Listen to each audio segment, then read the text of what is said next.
वळूयात पुढच्या बातमीकडे। टिटवाळ्यामध्ये 6 कोटी रुपयांचे ड्रग सापडले आहेत।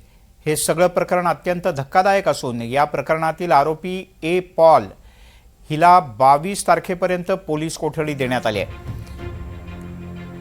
ए पॉल नावाची ही महिला या टिटवाळ्याच्या ड्रग्ज प्रकरणातली आरोपी आहे। तिला 22 तारखेपर्यंत पोलीस कोठडी देण्यात आली आहे। तब्बल 6 कोटी रुपयांच्या 5000 गोळ्या जप्त करण्यात आले आहेत। या प्रकरणात आतापर्यंत 3 जणांना अटक करण्यात आली आहे।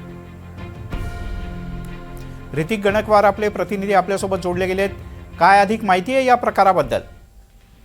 नक्कीच आपण बघतोय की जे अँटी नार्कोटिक्स सेल आहे त्याचं घाटकोपर युनिटने ही मोठी कारवाई केल्याचं पाहायला मिळतंय। त्यांचे जे डीसीपी आहेत नवनाथ ढवळे यांच्या मार्गदर्शनाखाली कारवाई झाली आहे। काही दिवसांपूर्वी अन्सारी नावाचा एक व्यक्ती आहे, इरफान अन्सारी, याला 200 गोळ्यांसह पकडलेलं होतं। ज्या एक्सटीसी गोळ्या आपण बघितलं तर गोरेगाव नेस्को प्रकरणामध्ये ज्या गोळ्यांचं सेवन करून आरोपी जे आपण बघितलं 2 तरुण गेलेले आहेत, तर तेच एक्सटीसी गोळ्या यांच्याकडे होत्या खारघरमध्ये आपण बघितलं तर। आणि या प्रकरणी आता आपण बघितलं तर लिंक जी आहे ती टिटवाळ्यापर्यंत गेल्याचं पाहायला मिळतंय। आणि अश्विनी पॉल नामक ही व्यक्ती आहे, हिच्या घरी देखील जवळपास 5000 गोळ्या पोलिसांना मिळालेल्या होत्या। हे जे नवनाथ ढवळे यांच्या मार्गदर्शनाखाली जी टीम गेलेली होती तपासाला, आणि आता त्या महिलेला 22 तारखेपर्यंत पोलीस कोठडी दिलेली आहे। जवळपास या 5000 गोळ्यांची किंमत 6 कोटींपर्यंत जाते।